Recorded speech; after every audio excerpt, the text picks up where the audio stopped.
Joseph Maurice Ravel, né le 7 mars 1875. Décédé le 28 décembre 1937. Ravel est entré au Conservatoire de Paris en 1889, à l'âge de 14 ans. Où il est resté jusqu'en 1955, à l'âge de 30 ans. En 1955, Ravel est entré au service militaire, quelques jours avant d'avoir 40 ans. Tout comme le travail d'Hemingway, celui de Ravel était aussi bloqué médicalement. Dans son cas, parce qu'il est devenu observateur. Tous deux sont finalement devenus conducteurs. Ravel a conduit sous le soleil de l'été de la Première Guerre mondiale, de mars à août 1916. Puis pendant la guerre de la Somme, en juillet de la même année. Livrer des provisions vitales aux troupes, sous le feu de l'artillerie, avait clairement ses risques pour Ravel, le mettant lui aussi sous un grand danger. La seule route qui survit aux bombardements allemands est celle de Bar-le-Duc. Elle est connue sous le nom de la Voie sacrée. Écrivant à l'époque, Ravel se souvenait. Pendant toute une semaine, j'ai conduit des jours et des nuits, sans lumière, sur des routes incroyables, souvent avec une charge double de ce que mon camion pouvait porter. Et même ainsi, j'ai dû me dépêcher parce que tout cela était dans la voie des canons. Adélaïde et moi, Adélaïde et mon camion, nous avons échappé aux éclats d'obus. Mais ma pauvre chérie n'a pas pu continuer après avoir perdu sa plaque d'immatriculation dans une zone dangereuse où il était interdit de se garer. Elle a perdu une roue dans une forêt, où j'ai fait un Robinson Crusoe pendant 10 jours jusqu'à ce que quelqu'un vienne me secourir. Près de 10 ans plus tard, après la guerre, Ravel a finalement écrit son texte le plus célèbre.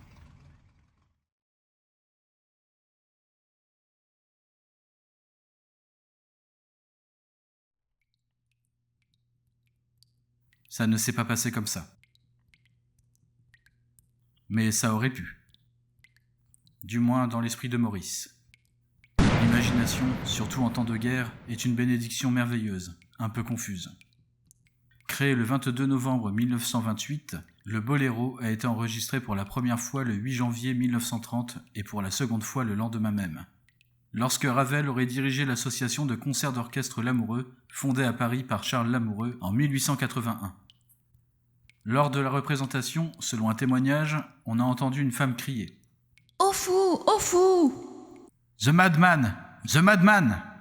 Quant à ce que Ravel a répondu, « Cette dame, elle a compris. » Et maintenant, Maurice Ravel. Boléro. La guerre va trop vite, elle est intrinsèquement douloureuse. De longues périodes d'un ennui atrocement douloureux, encadrées par nos peurs les plus basiques, et l'anticipation. Si les tranchées étaient un grand bouclier contre l'horizontale, elles ne l'étaient pas contre les verticales, et donc elles étaient aussi un piège. Avant que l'on puisse se préparer, une guerre frappe, laissant les morts, camarades, amis, tombant à côté de vous, sur vous, se répandant tout autour de vous. La guerre reste avec vous pour toujours, composée de vraies horreurs, mais aussi de vraies merveilles, comme la bravoure, le courage, l'amitié, la fraternité et la survie. Et si vous avez de la chance, la mort vous manquera parmi les multitudes de balles, de maladies et d'explosions qui vous entourent. Comme pour la guerre, nous ne nous défilerons pas. Bienvenue, ces prochaines minutes à la Grande Guerre, The Great War, de structures magnifiques à des villes de poussière.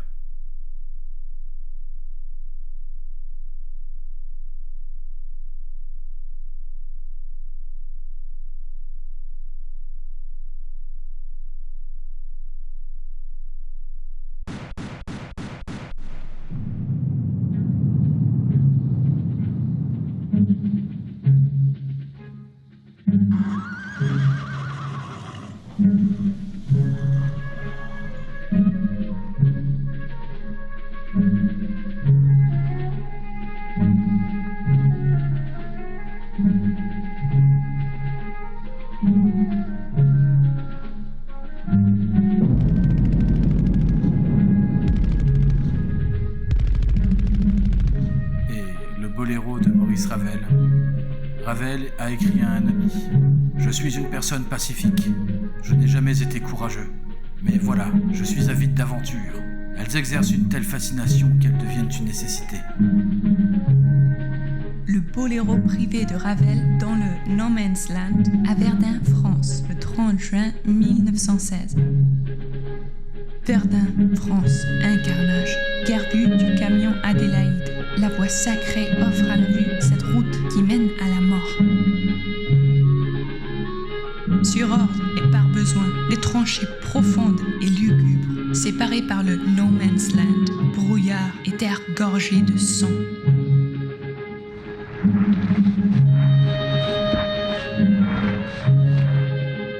Vaste dévastation, puanteur des corps putréfiés, goutte à goutte dans les flaques pourpres qui en silence s'obscurcissent.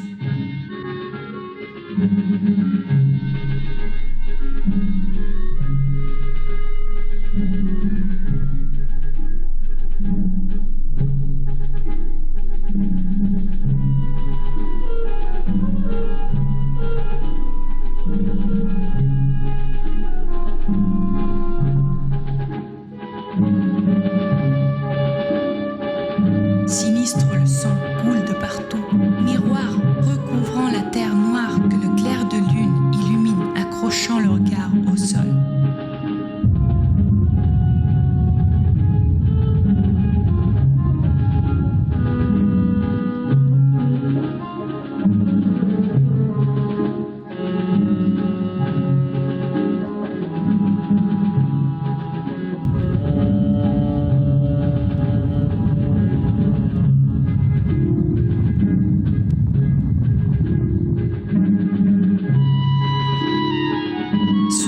Surgit l'ami d'Adélaïde, seul au milieu de ce No Man's Land, jouant tout bas un air de flûte qui monte timide.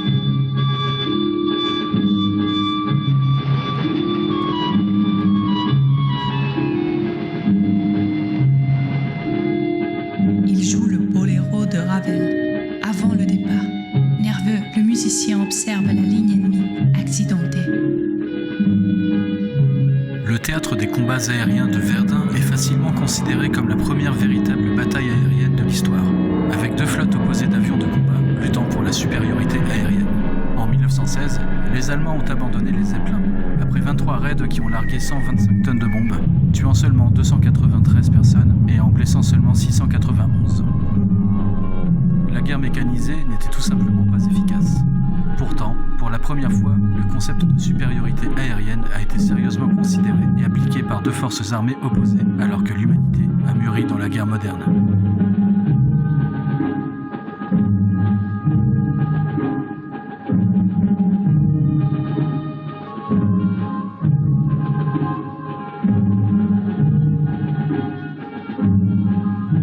Doucement, lui aussi, un batteur sur sa caisse claire marque la mesure et rejoint son ami soudain soulagé. Jouer de musique seul, un autre dans le No Man's Land, à son tour vient suivre Ravel et joint sa flûte à leurs ténèbres. Les mêmes vêtements sales, uniformes usés, masculins, humides, sanglants et dégoûtants, se tiennent un endroit pour jouer. Ensemble, comme un seul homme, scrutant l'ennemi, l'œil inquiet, tous écoutent, muets dans leurs tranchées, les merveilles de ce refrain. Puis quelqu'un d'autre, soudain, se dresse avec son instrument. C'est un ennemi qui se lève et s'approche dans le No Man's Land. Voilà qu'il les rejoint pour jouer de la musique en scène, du rythme et de la mélodie née, un sentiment fraternel. Puis au fur et à mesure, plusieurs viennent railler la chanson et en déchirant le silence se dressent pour se mettre à jouer. Souffle des morts trahis, levez-vous des cordes alignées, réveillez-vous et mêlez-vous à l'orchestre des hommes heureux.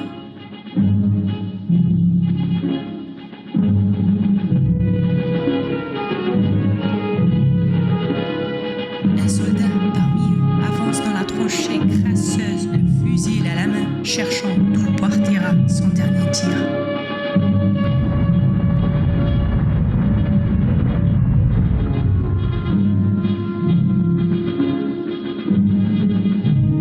Un Allemand s'est levé et debout, il franchit le berme, sortant de son horrible abri tandis que l'ennemi le braque.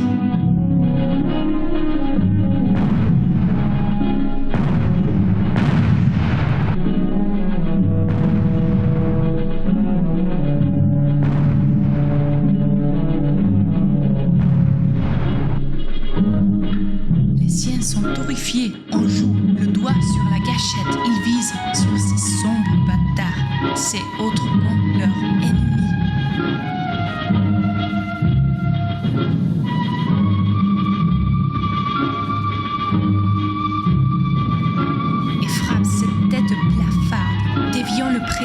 tir mortel est la cible de son gourou.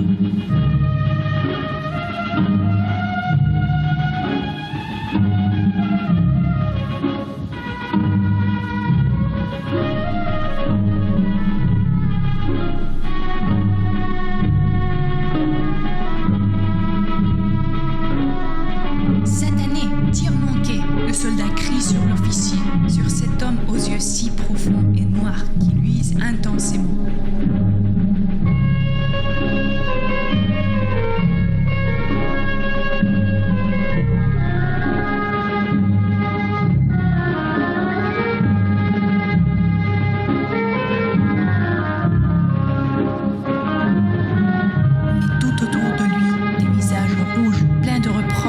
Lui font lentement baisser l'arme et renoncer à sa colère.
Changé et la légèreté des sons, des attitudes, les deux côtés flottent humainement et en silence.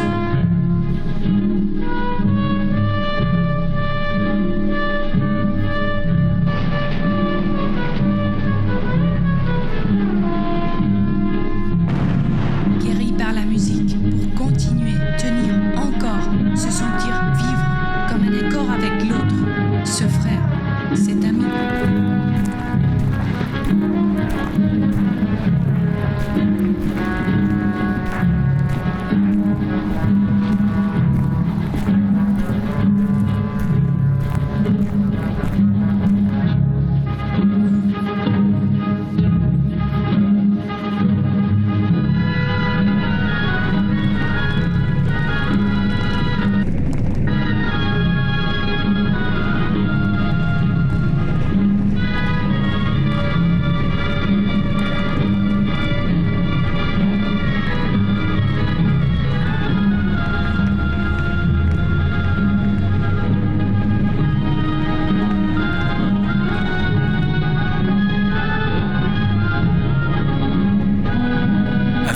Les Français ont repoussé une offensive allemande majeure, dans l'une des batailles les plus longues, les plus sanglantes et les plus féroces de la guerre. 140 jours d'enfer, plus de 600 000 hommes tués ou blessés, plus de 40 millions d'obus déchargés par les forces adverses.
soldat français Ernest Kamenev a trouvé la vie dans les tranchées résidées.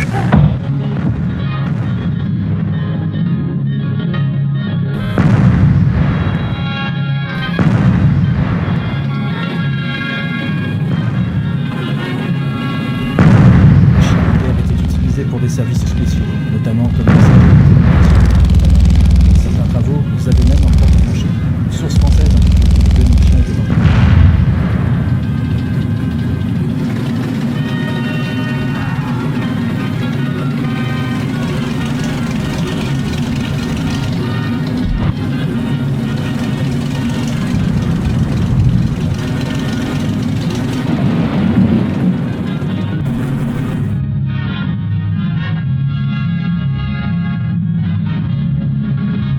Les forces allemandes ont choqué les soldats alliés l'année précédente, en 1915, le long du front occidental en disparant plus de 150 tonnes de gaz chloré mortel contre 2 divisions françaises. Jusqu'à ce que le protocole de Genève de 1925 interdise l'utilisation d'armes chimiques en temps de guerre, mais elle n'a pas interdit leur développement ou leur stockage. Pour tenter d'augmenter le nombre de victimes des gaz toxiques, les deux camps ont mélangé, dès l'été 1916, des gaz chlorés et phosgène. C'est à Verdun que les Allemands ont commencé à utiliser le diphosgène dans les obus d'artillerie, car il pouvait être assemblé sur le terrain, plutôt que dans les usines. Du gaz! Vite les gars! Une extase de tâtonnement.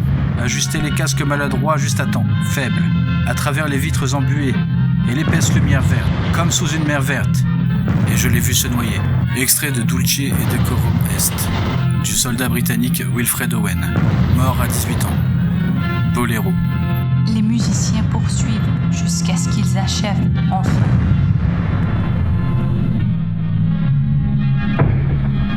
Avec un écho crescendo. L'air du boléro de Ravel. Boléro.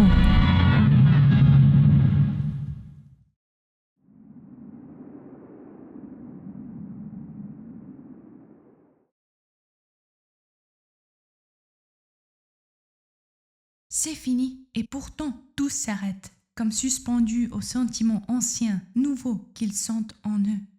L'humanité. Blessure à vif, en route, chacun retourne à ses affaires, cuisiner, chier, boire et mourir, en craignant leurs propres ténèbres.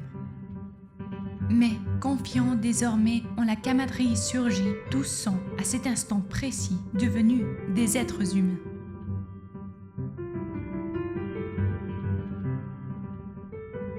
D'un côté comme de l'autre, on écoute, on observe, et puis lentement, des applaudissements s'élèvent, un à un, tous ensemble. Peu à peu, cela forme un grondement enveloppant, nouveau crescendo, bien plus fort, plus tendre que celui de Ravel. Ne serait-ce pas cette fois autre chose que de la musique? Tour à tour, chaque musicien retourne dans la brume des tranchées.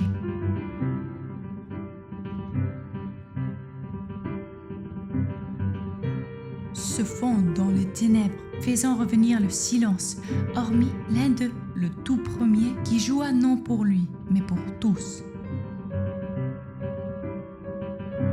Et en s'apercevant, il se sent seul. N'aurait pas dû prendre tant de plaisir à ça, à ce doux rêve, pas autant.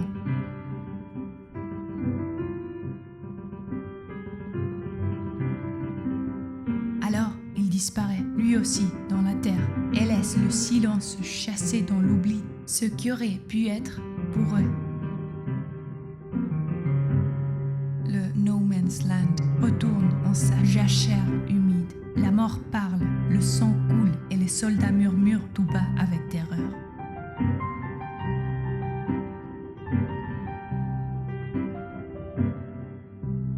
À suivre, à espérer qu'une fois de plus, l'humanité se termine comme avec Ravel à Verdun, France, en 1916.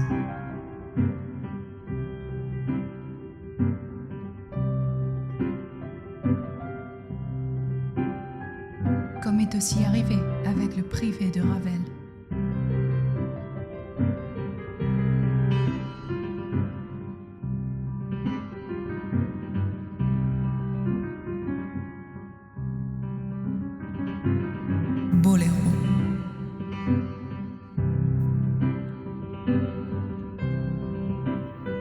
multiples problèmes de santé ont affligé Ravel pendant les 27 mois de son service militaire dans la Grande Guerre.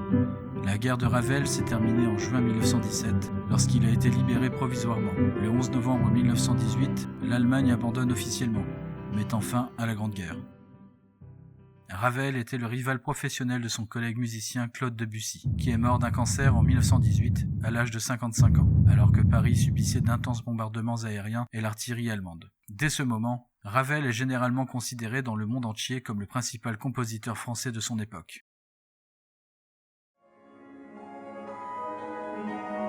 Enfin capable de finir sa suite de piano, qui avait été interrompue par la guerre, Ravel finit le tombeau de Couperin. Il a dédié chacun de ces 6 mouvements à des amis qui n'avaient pas survécu à la guerre. Critiqué pour son apparente légèreté, Ravel répond « Les morts sont assez tristes, dans leur silence éternel ». Y compris son mouvement final, une toccata, celle qu'on écoute, dédiée à Joseph de Marliave, mort en 1914, mari défunt de Marguerite Long, collaboratrice de longue date de Debussy, qui créa l'œuvre à la salle Gaveau, à Paris, le 11 avril 1919. Dans ces dernières années, Ravel a été marqué par une incapacité à penser clairement et à écrire de la musique. Après avoir été comateux pendant 11 jours, il a finalement succombé à ses maux aux premières heures du mardi 28 décembre 1937. Enterré au cimetière Levallois-Perret, dans la banlieue parisienne, l'enterrement de Ravel a été suivi par d'autres grands compositeurs de musique comme Igor Stravinsky, qui a un jour comparé Ravel à « le plus parfait des horlogers suisses ». Ravel a été l'un des premiers compositeurs à reconnaître le potentiel des enregistrements pour faire connaître leur musique à un large public. C'est pourquoi, en partie, ses propres enregistrements ont survécu pour être inclus dans notre bande sonore ici.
À la vôtre.